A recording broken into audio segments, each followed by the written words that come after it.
United Architects of the Philippines and Professional Practice in 15 seconds. Part of the implementing rules and regulations of Republic Act 9266, replacing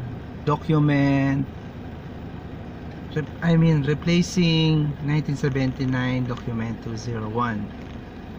Ang pre-design services ay sumasaklaw sa malawak na hanay ng mga serbisyong pang-arkitektura, mula sa paunang patukoy ng problema o pangangailangan ng kliyente hanggang sa pagbuo ng paunang konsepto at posibleng solusyong pang-arkitektura at kaugnay na disiplina.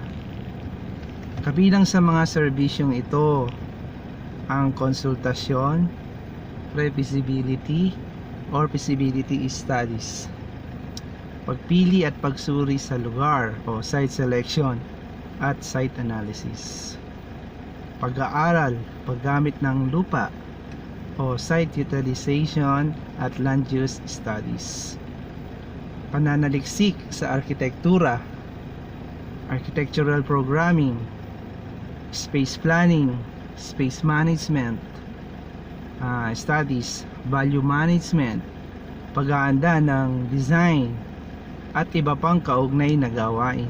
Okay?